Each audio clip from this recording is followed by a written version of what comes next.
Ich glaube, wir können anfangen. I think we can make a start. Ich eröffne damit die Sitzung.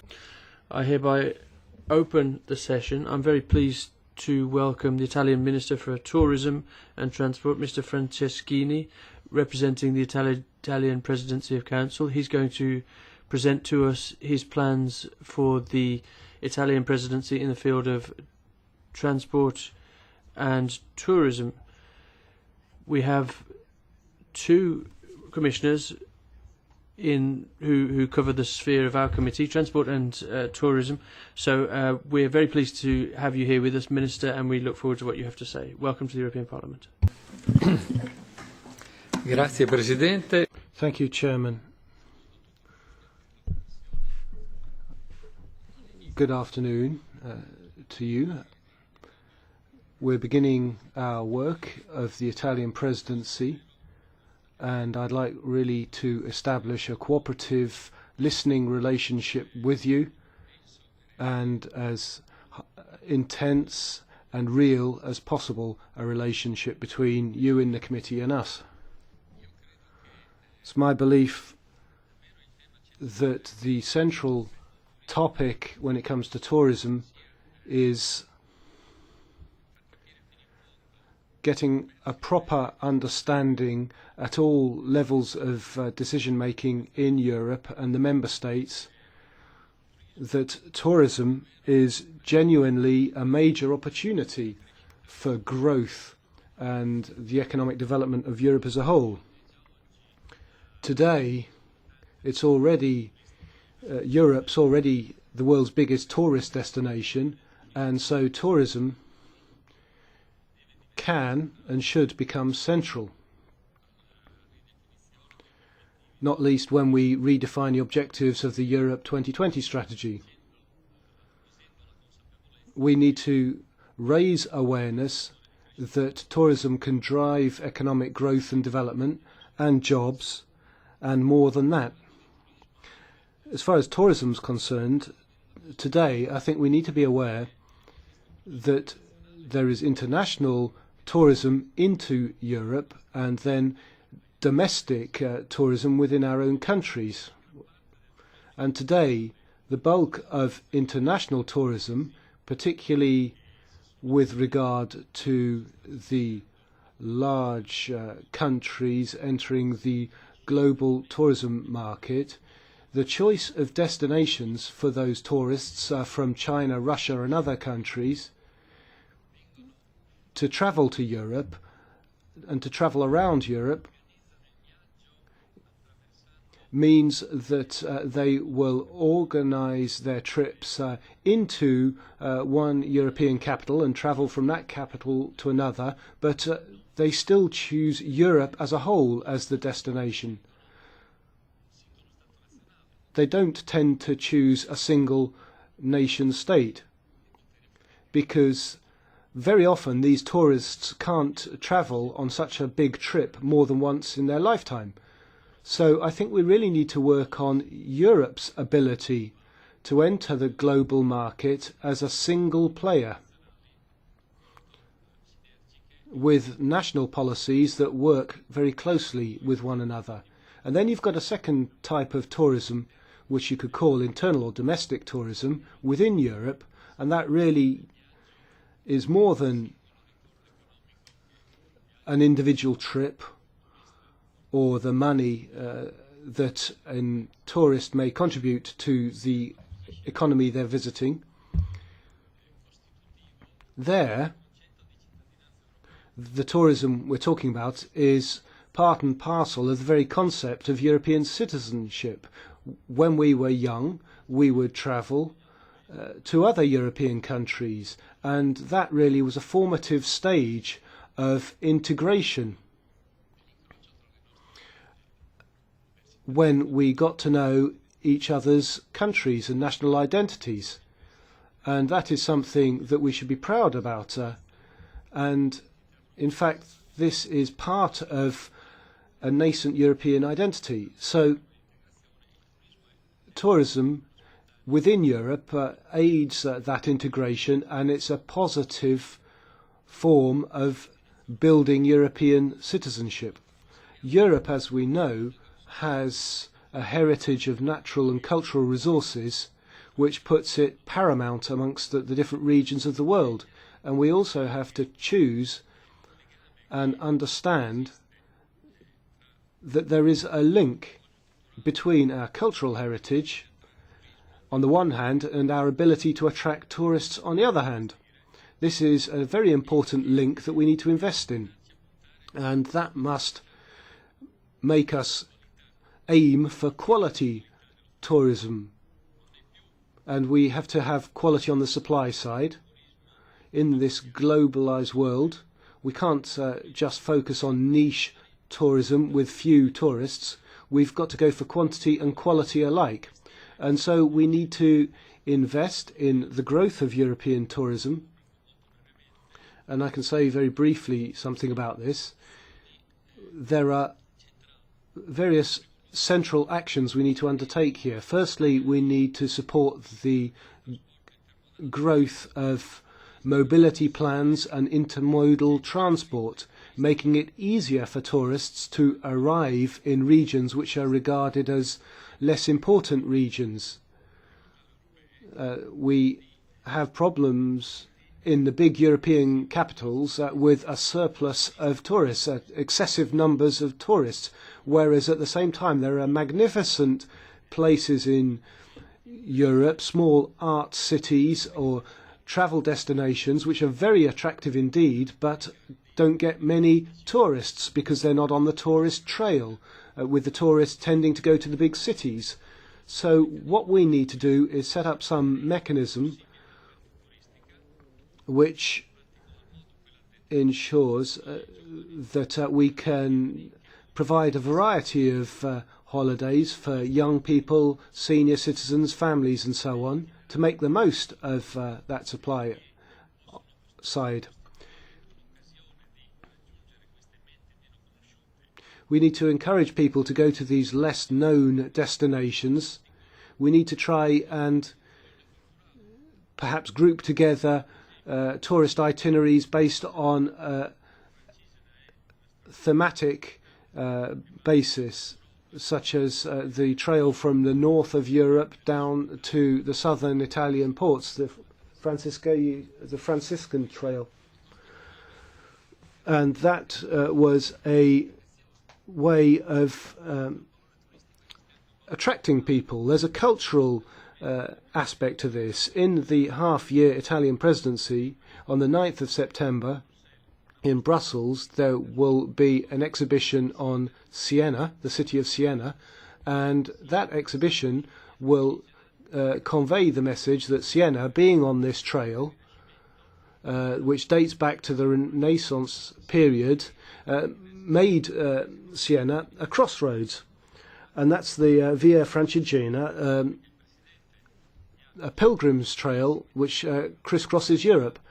And there's a very nice cyclable trail from the north of Europe down to the Black Sea, and that's a way of making the most of less well-known tourist destinations.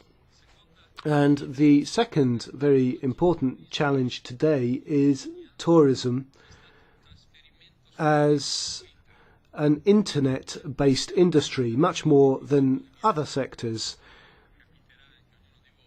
And I'm sure all of you will know individually that trips don't tend to be booked by the traditional travel agency, but now are organised by individuals on the internet. And that's why we need public intervention to support digitalisation for those tourist destinations, because by digitalising they will reduce the barriers which stop tourists coming into their parts of Europe and will open up new destinations. So we need a European digital strategy which is geared up to promoting and selling tourist products and services. We need to invest in regenerating the culture of hospitality, because tourists are looking for very high caliber services now. They want professionalism.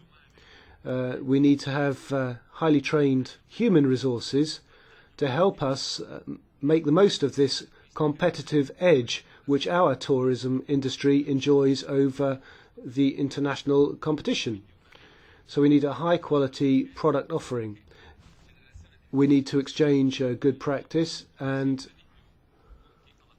we need professionals who are geared up ever more to high quality tourist guides, for example.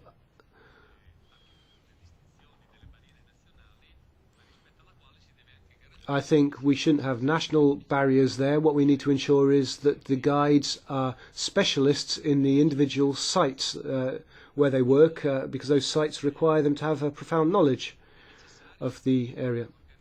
We also need to organise communication campaigns around Europe as a brand.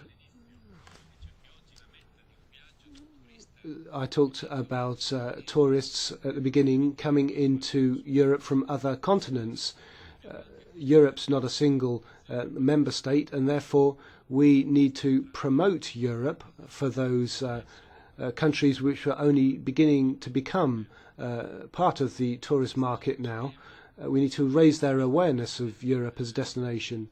During our presidency of the European Union in Naples, we're going to be organising in conjunction with the European Commission the European Tourism Forum, which will be devoted in particular to looking at the links between tourism and culture on the 30th and 31st of October. I'm the Culture and Tourism Minister in Italy, but few countries have made that twofold role. And there's an issue perhaps in terms of the powers at European level. Different institutions make different choices, but I think it's increasingly important to encourage the interaction between culture policies and tourism policies, because the vast bulk of tourists coming to Europe from other countries come above all for the extraordinary cultural heritage that we have and the cultural activities that we have on an extraordinary scale. So tourism is increasingly linked to the culture we have to offer. And there's an informal meeting which will go alongside that tourism forum meeting. And we'll be inviting culture ministers to a meeting alongside the tourist ministers informal to discuss the links. And then very briefly, there's a directive on package tourism which the plenary of the European Parliament adopted in March, and the Italian presidency of the European Union will undertake to try and progress negotiations in the Council so that we can get as quick a second reading agreement as possible with the European Parliament. This is very important in terms of regulating the sector, because the directive is intended to increase consumer protection.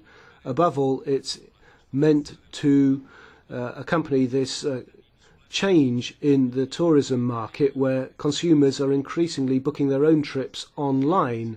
They're booking their own holidays according to their own needs, but they still need protection when they're buying these travel services. The Italian presidency also intends to propose to the European Council adoption of draft Council conclusions on tourism, with a view to strengthening the position of the industry and trying to convey the idea that if we use our natural and cultural heritage as a lever, and if we go for sustainability, we'll make a huge contribution to economic growth and employment. Thank you. Ja, vielen Dank. Dann würde ich jetzt Thank you very much. Well, I would like to ask the coordinators first. You have 3 minutes because we don't have a great deal of time. Mr. De Grandes on behalf of the EPP. Sì. Grazie, signor Presidente. Thank you very much, Chairman. Minister, welcome to the Italian presidency and representing the field of tourism. Who better than an Italian being addressed by a Spaniard to talk about tourism? But I'd also like to speak on behalf of my group, not just on behalf of my country, Spain, and to say that this is a real opportunity.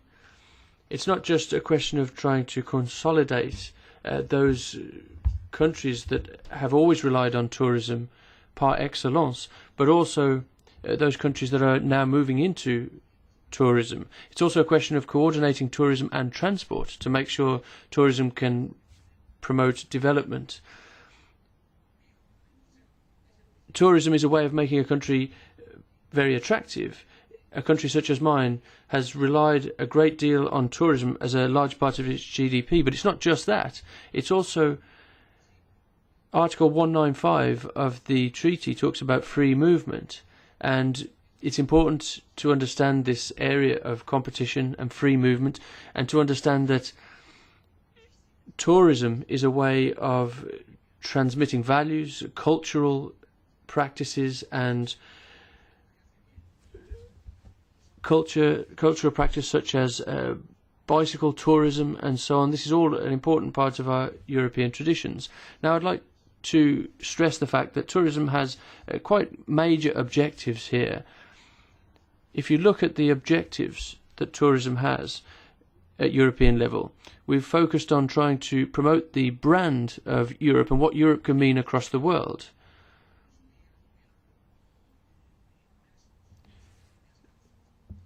Countries that have always focused on their own interests and who have always been immersed in their own cultures, such as China and Russia, they are great clients of European tourism because it allows them to get into contact with and interact with other cultures. And that's one of the things that makes the European Union more attractive. Now, the Minister spoke about the need for quality tourism.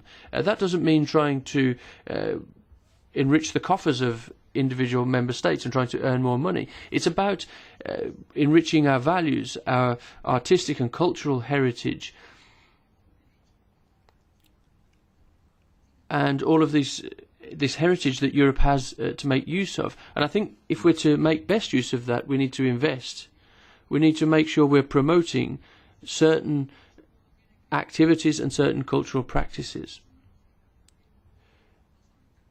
It's worth noting that it's not just international tourism that we're talking about, as the Minister has mentioned, but also domestic tourism. We have to try to combat seasonal trends within tourism, try to offset that and create jobs through tourism. Tourism is often seen as a way of getting better prices, moving from one market to another to get better prices in healthcare and so on. This is really going to prove an essential instrument, a part of policy making at European level that we can all be part of. Now, the one point that I'd like to bring up for the Italian presidency is that I'd like to say, are you thinking about actions being undertaken in developing countries, trying to promote tourism as a way of developing in general, trying to promote development within those countries that are less developed? And of course there are different models of tourism. Could you talk about those different potential models? I think more of an effort could be made to try to... The speaker's cut off. That's it. Sorry, says the chairman, I'll have to interrupt you there because the Minister will have to leave at 4 p.m. and we don't have a great deal of time. Everyone has to stick to their allotted time. Mr. Ertug. Thank you very much, Minister. Welcome to the European Parliament's Transport Committee.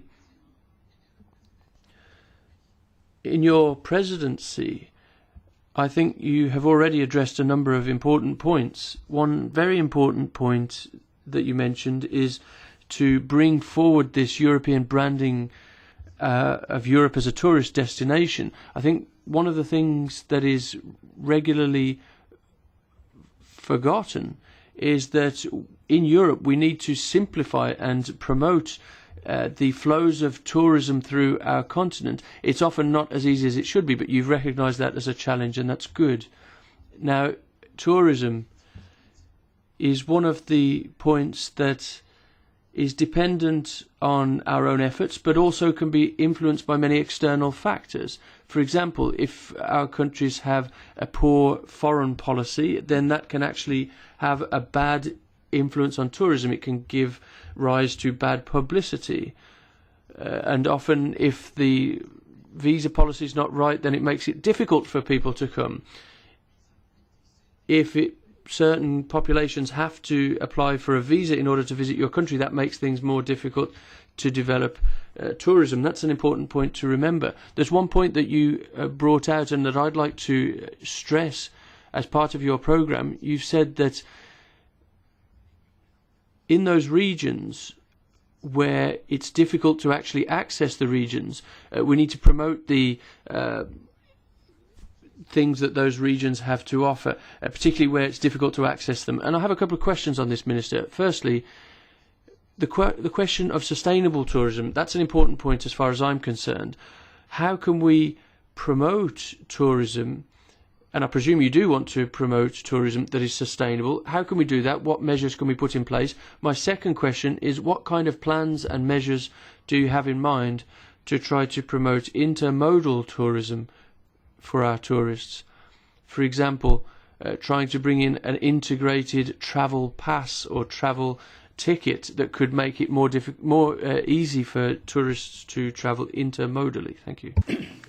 Well, thank you, and buongiorno, Minister. It's marvellous to have you here with your agenda. And I think it's quite right that you are here because, of course, tourism is not seen. We don't see it in isolation. What we all recognise here, that it is part of a supply chain. So it comes down to, if people arrive on the continent of Europe by air, then somebody must have designed and built the aircraft, very often to bring them. It boils down to the hotels where they will stay, as you said, the cultural events that they will attend, the beaches that they will visit, and all of these things. So this is a massive multi-billion euro venture when we look at all of the countries of Europe and the members of the EU. It's vitally important for job creation, and it's also vitally important, you're quite right, that we look at making sure that the expectations of tourists who come to Europe and those who are from Europe visiting other countries are met in terms of high standards. My own background was in the airline industry and the tourist industry too.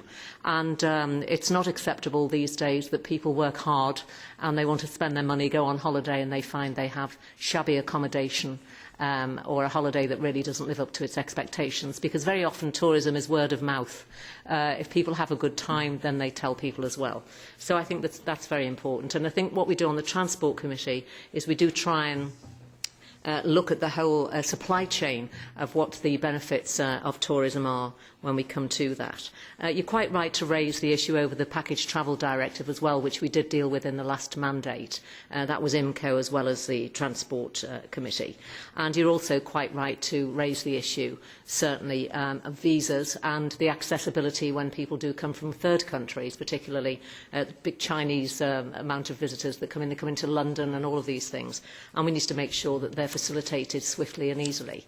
We have big events. We need to encourage more the fact that we can host the Olympics or the World Cup and all of these things. And these are very beneficial, not just for the country that maybe will host them at that time, but clearly for the continent of Europe, I think, as a whole. I'd just like to conclude on the issue of a European brand. And I think it's a bit of a motherhood and apple pie, a European brand, because the whole reason very often people will come to Europe is because of the geographic diversity and different cultures of different countries within a relatively small geographic area. And that's really why people come. They can go from Austria, then they can go through to Italy, and then go through Greece. And these are all very, very different and absolutely fantastic and interesting in their own way. So certainly as a generic European brand, let's welcome everybody certainly to the continent of Europe, and not just the EU, by the way.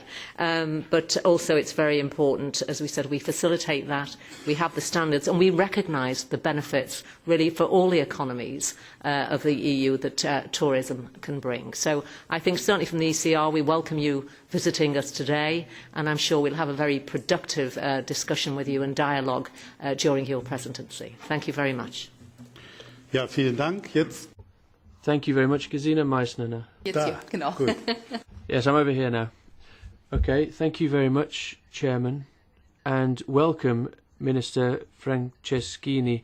It's a great pleasure to have you here in the committee. I think that tourism in Europe is not as simple as all that. In 2009, when we as a committee took on the competence for tourism, we were the first ones to try to work out how better to promote tourism at a European level. And Germany, among other countries, said, well, we can do that on our own. We don't need to work at European level to try to promote tourism. And I think that's precisely the problem. And my colleague De Grandes has just said that. We're practically in competition with each other when it comes to tourism.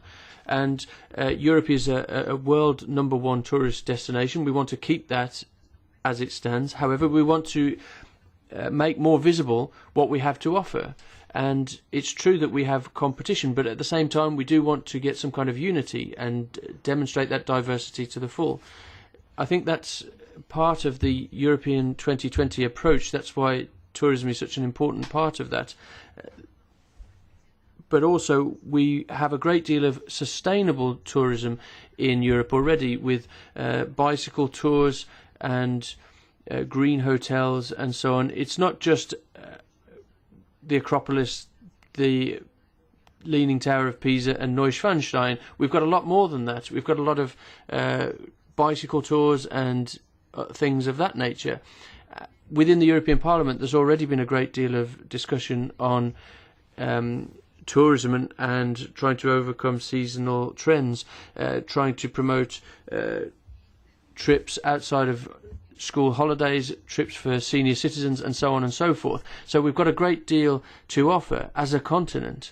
I think the major question, and this is my question to you, is do you have an idea how we can bring this all together more coherently, this diversity that we have? How can we create this kind of European branding for tourism? I'm not sure you'll be able to answer that, but I'm asking you nonetheless. Thank you.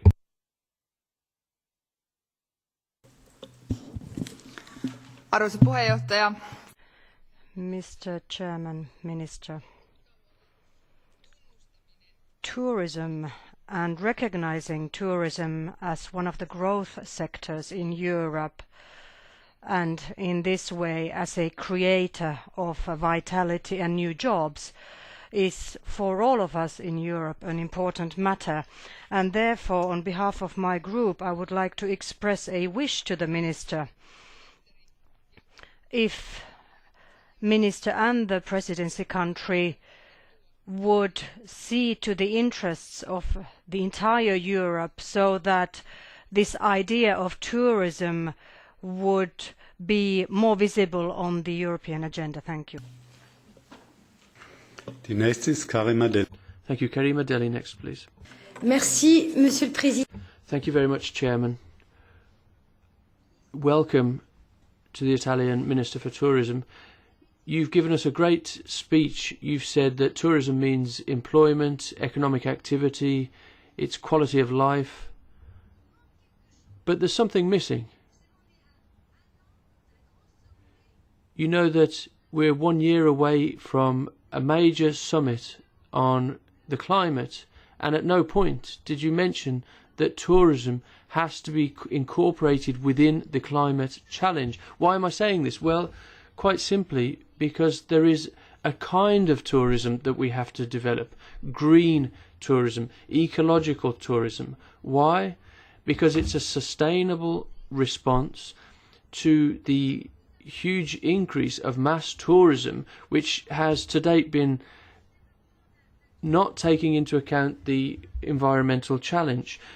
All of the growth and improved volume of tourism is menacing natural resources if it's not sustainable. How are we going to protect the seas? How are we going to protect the forests, the coral reefs, and so on and so forth in the future? So that's my first question. My second question is that during your speech, you said that quality tourism has to be the focal point. You said that loudly and clearly.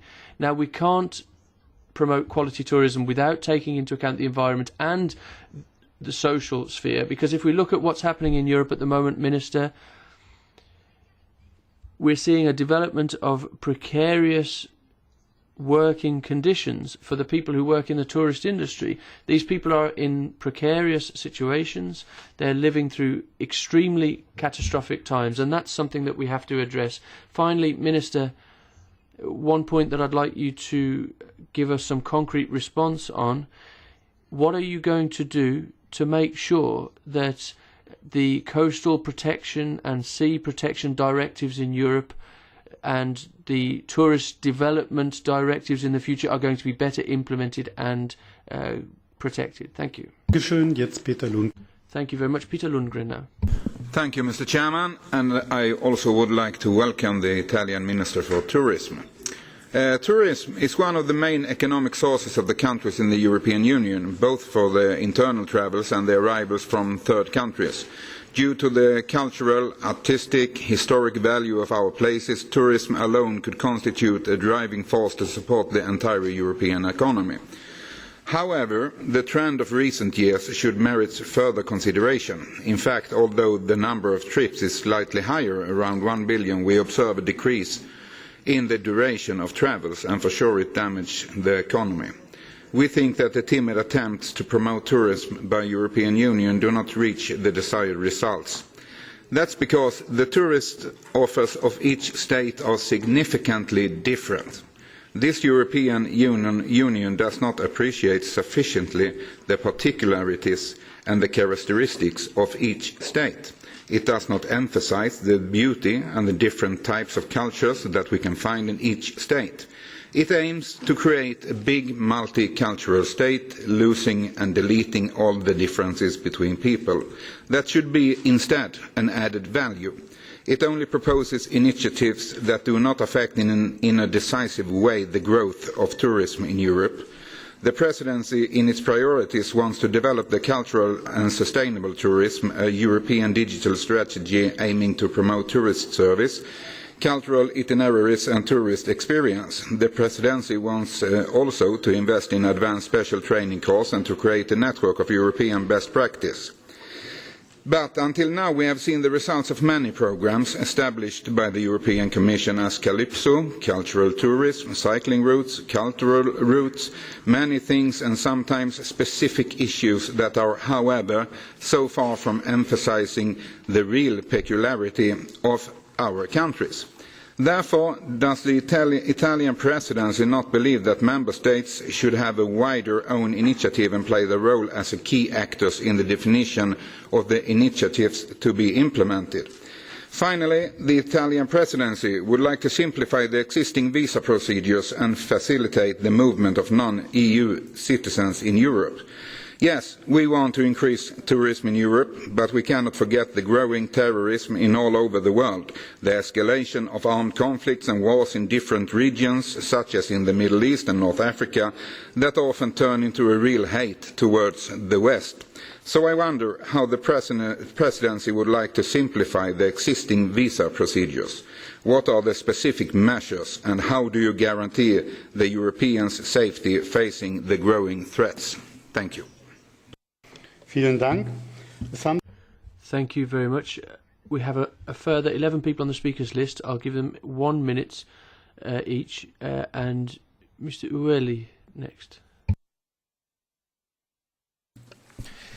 Köszönöm szépen, elnök úr, tisztelt miniszter úr. Thank you, President. Thank you, Minister. I have been listening to your program and to your speech with great sympathy. I have read the program beforehand, and I reserve the right to make a number of proposals. And I am happy that the name of this committee now contains the word tourism.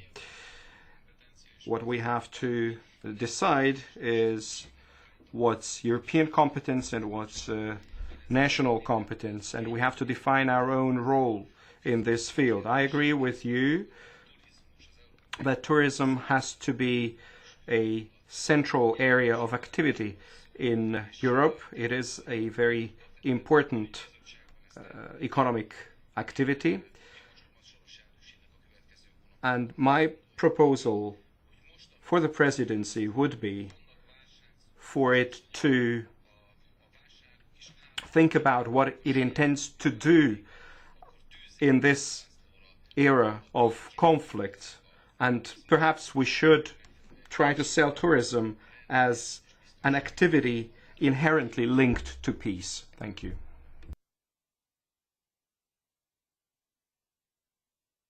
Ayala Sender. Ayala Sender. Merci. Sí, gracias, ministro. Yes, thank you very much, Minister. Well, firstly, we were rather frustrated with the 2014 to 2020 proposal on tourism. Originally, we didn't think it was being sufficiently brought out, but hopefully the Italian presidency will be able to do something positive with it. Firstly, I'd like to talk about the various conflict situations that we're seeing now, things like Ukraine and Russia. This often has a brutal impact on tourism, and we've seen it already on agriculture, but we're seeing it in tourism as well. A lot of people are not travelling when they would have otherwise. What kind of measures can we take to protect all of the professionals working in this sector? Also, if we look at the different employees working at all different levels, managers, seasonal staff and so on, what can we do to make sure the brand of Europe is one that will protect workers in the tourist industry properly? Because increasingly we see that in the tourist sector we have a deficit of knowledge and expertise, but also protection for workers in the sector. Also, another point that's already been mentioned is that I think we need to keep this idea of senior citizens tourism as one of the focal points that we could develop and build on within the European Union in the future. Thank you. Herr Kyrkos.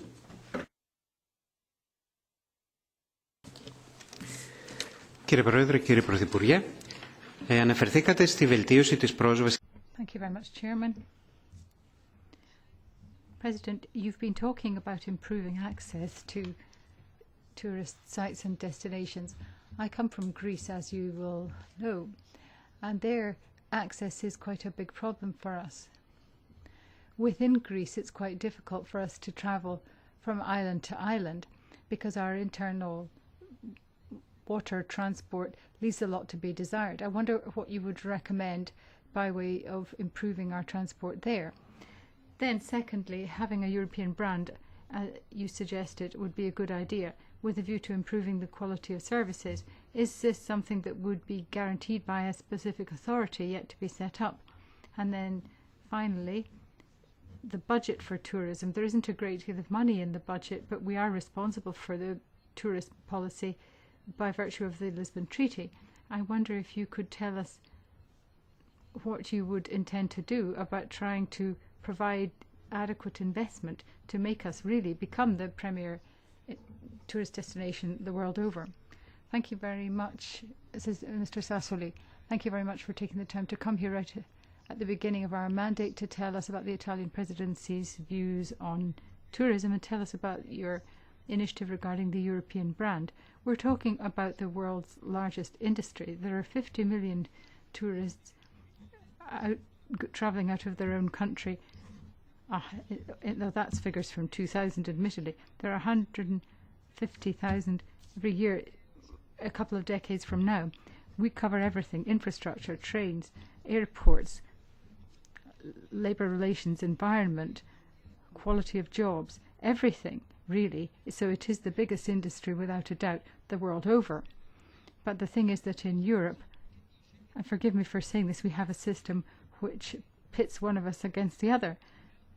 And that is actually a nonsense, because if this is the biggest industry at a global level, then it ought to be a high-quality industry in Europe, generating a lot of added value. We have a fantastic European heritage. We have a huge amount of space to give over to improving the quality of life. And I think Europe has been neglecting this. I think the idea of having a tourist policy is an important one, and it's one that should be a priority, not least for my country. Italy is obviously showing commitment in this area at European level. I hope it will do so at national level, and I hope it will be a real driving force in the whole of Europe so that we can define a proper tourist policy.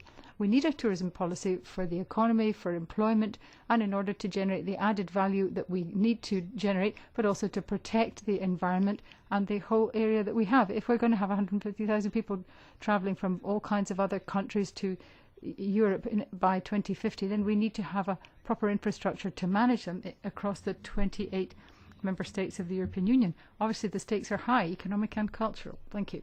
Entschuldigung, war doppelt so lang. Thank you. Well, that was actually twice as long as it was supposed to be, which means someone else has lost their speaking time. Ms. Anderson. Thank you.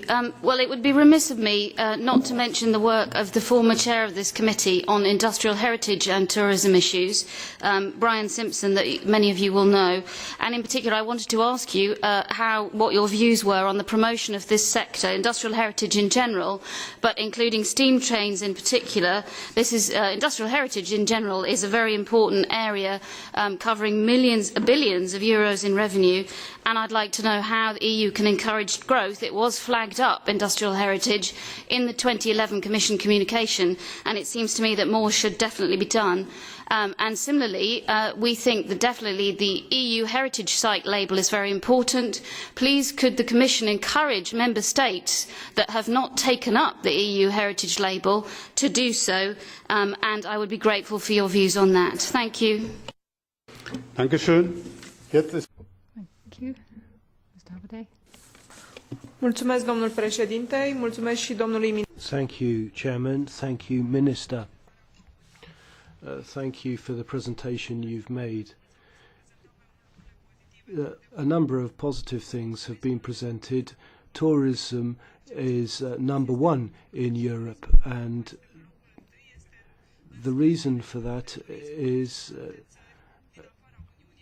that we've seen a fall-off in some other locations. I think we'll face competition from exotic destinations, China, India and so on. Visas is also a problem, but we have problems in terms of infrastructure outside European capitals. Some of the exotic locations face these infrastructure problems, and then you've got a number of SMEs working in the tourism industry. You might have problems for them faced with hotel chains. SMEs make up a great deal of the employment in the EU, so we need to take care of them. Then we've got quality standards. I'll just say something about that briefly. Quality and safety of tourism services, policies are very important there. We also need to look at the effect of decisions made by the European level and how that impacts on subsidiarity. I think it's very important that we have a green paper for tourism at the European level and integrated tourism policy strategies at European level. Thank you.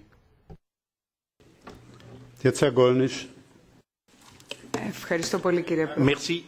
Pardon. Merci, Monsieur le Président, Monsieur le Ministre. Thank you very much, Chairman.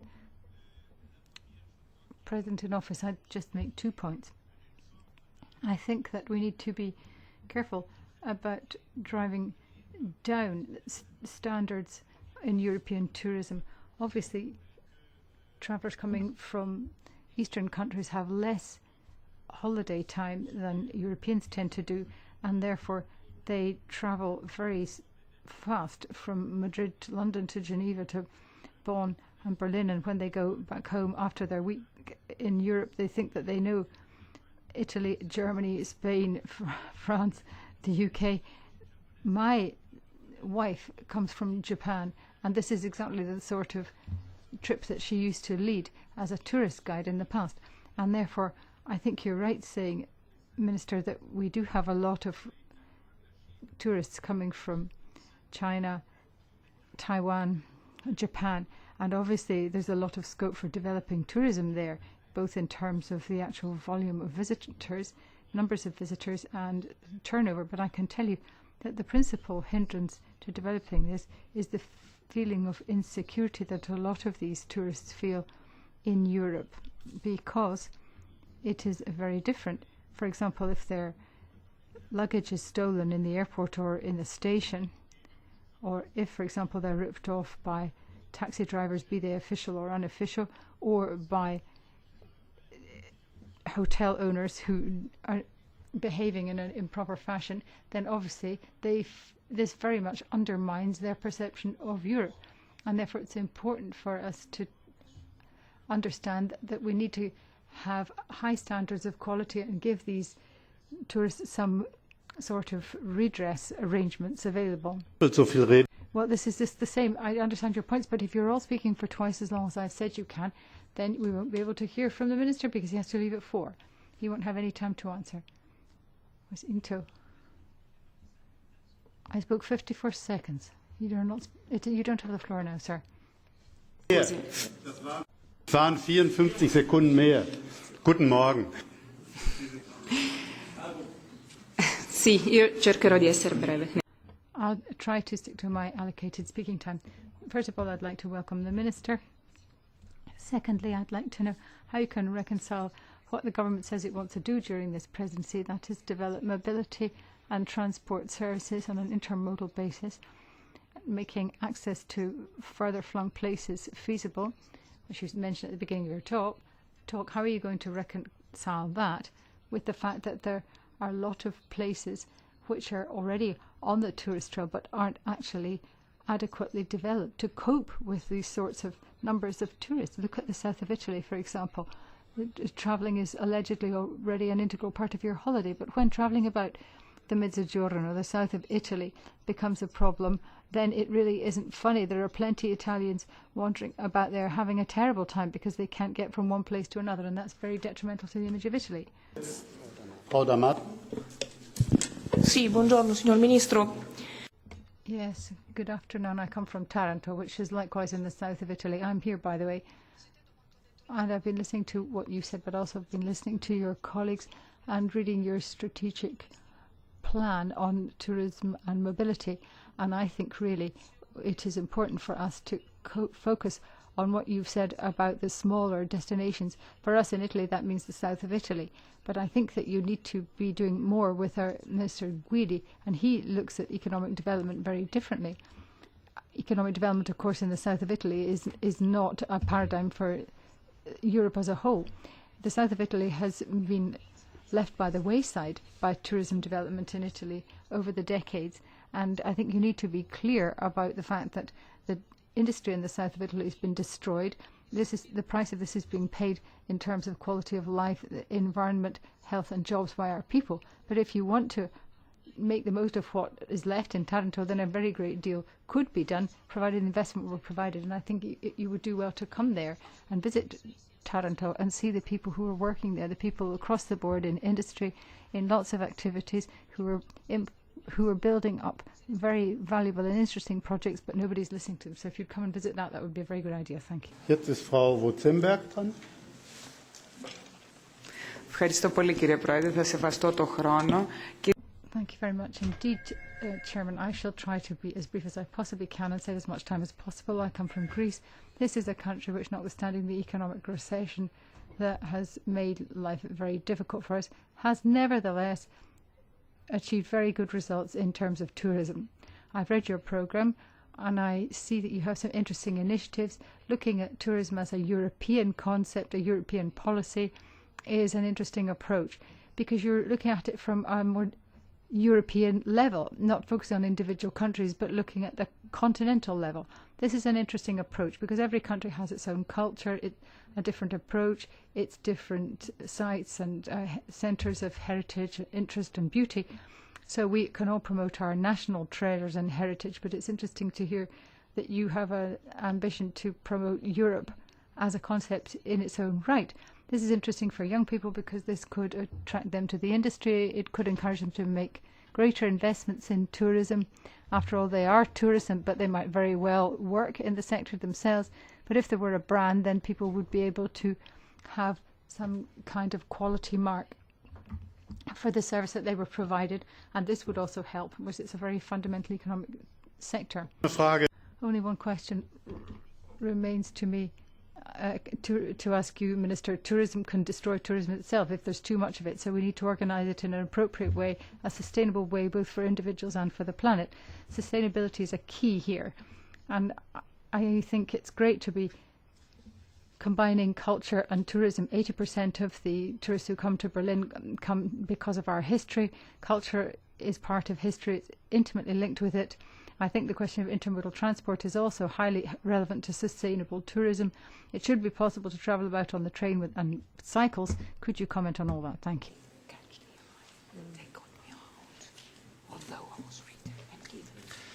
Grazie davvero a tutti. Well, thank you very much, one and all, for all the large numbers of questions from a large number of members of the committee. A lot of them have been very passionate and have been really making, a lot of you have been making suggestions rather than asking questions. A lot of the suggestions are very valuable, and I will certainly try to take them on board during the months of the Italian presidency. So I very much appreciate the commitment that you've all shown to the sector of tourism and your interest right across the board from the whole political spectrum and every country in the European Union. It's obviously a very central interest to the work of this committee, and I very much value that. So thank you. It is important that political decisions are made on the basis of good information, and it's important that we have all this information available when shaping our policies. I'm going to have to go very quickly. I'm sorry for mispronouncing some of your names, but I'll forgive you mispronouncing mine because it's a bit difficult for many of you. Franceschini. First of all, Mr. De Grandes, I think, yes, yours was one of the earlier ones, and it's certainly very important to recognise that we need to work together.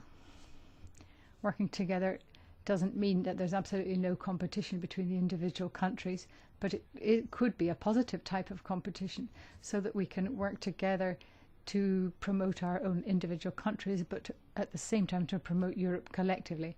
A European brand could be useful in this, and it would certainly enable us to invest in promoting our culture across a number of sectors.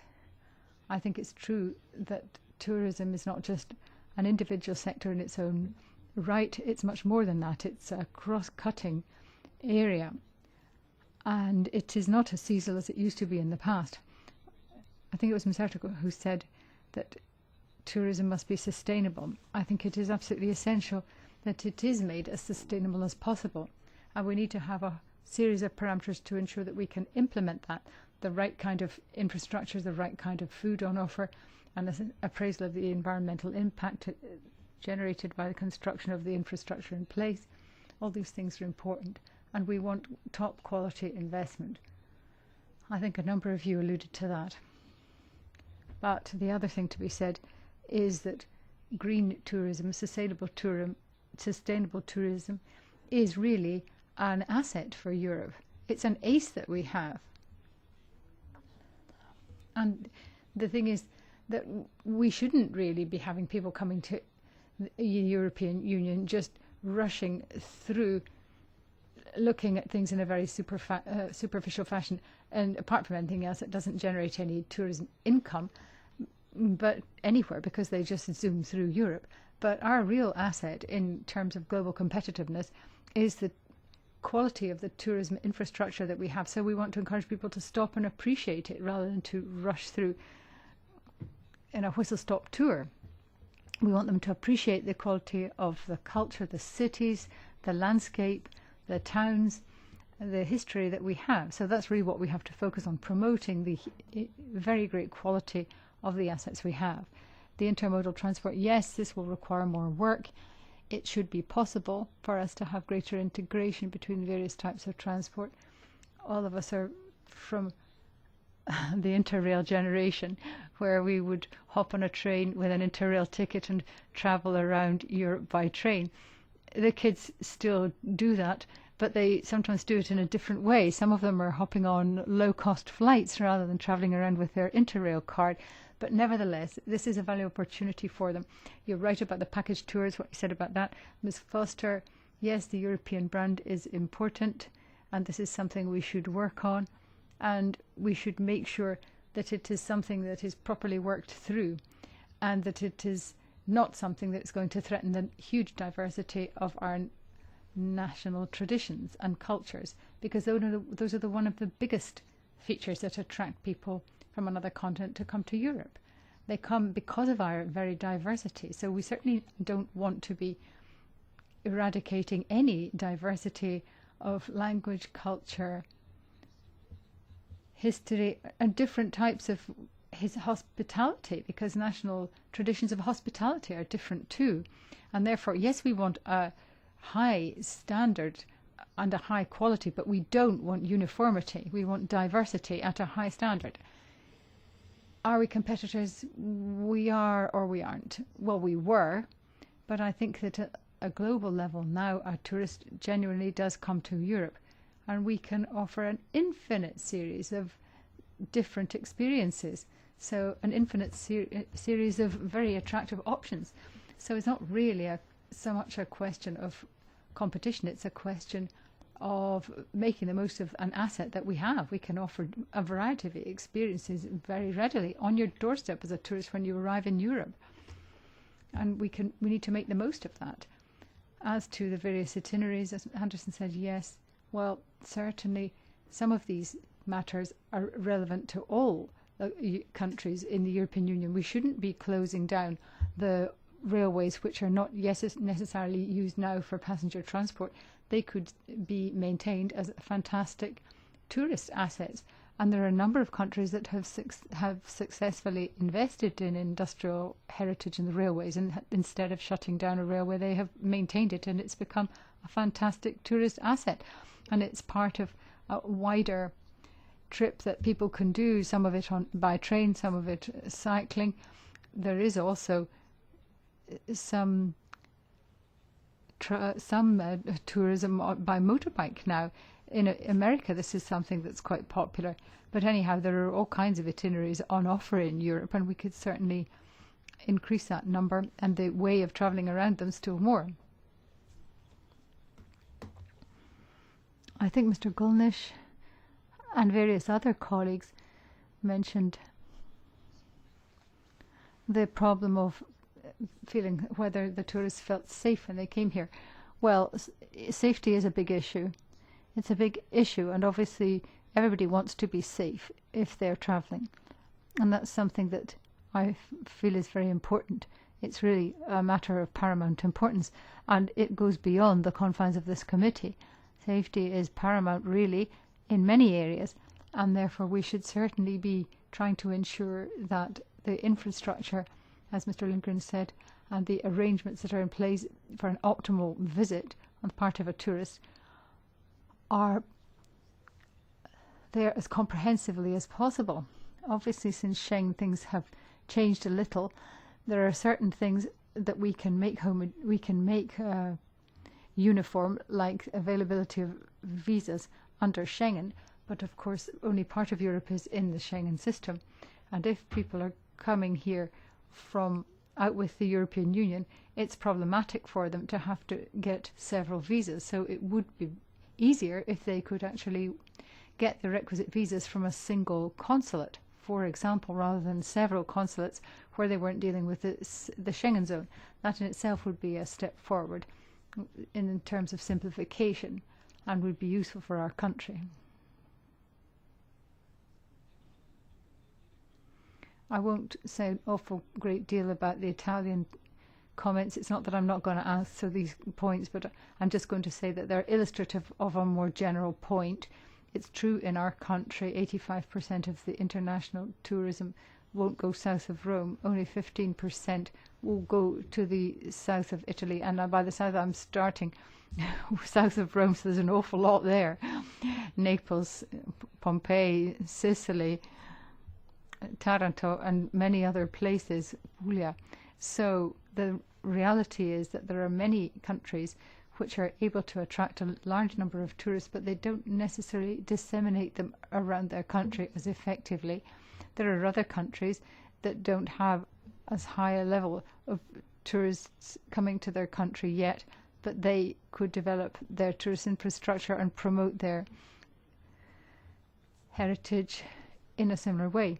In Taranto, for example, there's an excellent archaeological museum, and Europe is full, I would have to say, full of all kinds of fantastic places that are just off the tourist map, places that have managed to shift from being inherently industrial cities or towns to places which have developed fantastically well as tourist destinations with wonderful and interesting sites on offer.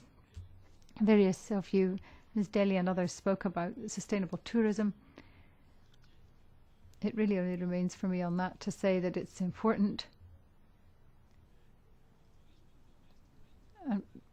Mr. Franceschini's talked about tourism as a means of promoting peace and stability.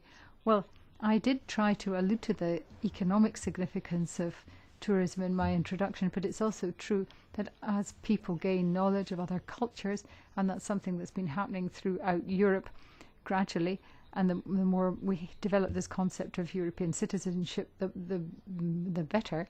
But knowledge is and experience is the best way of overcoming diffidence, uncertainty, and reluctance. So what we should do is try to develop and market our fantastic services so that people are aware of them, and this will certainly contribute towards tolerance.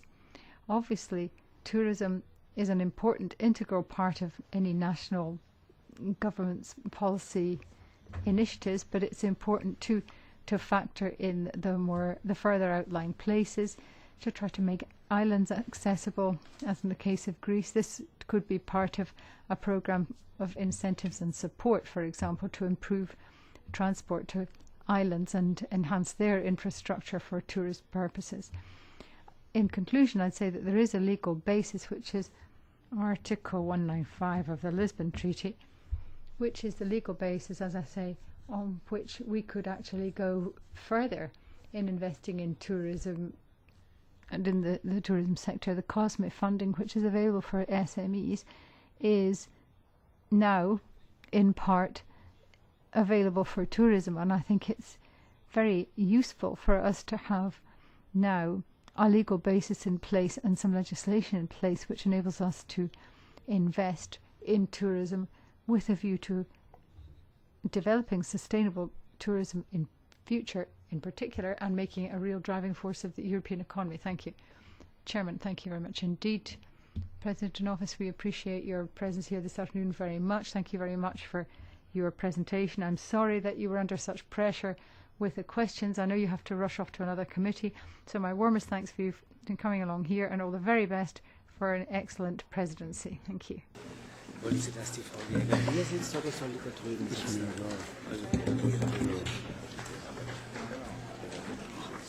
Wir könnten jetzt nicht die Kommission sprechen lassen, weil das bei der DG Hof auch nicht gemacht wird. Das geht nicht. Ich habe es ihm aber erklärt.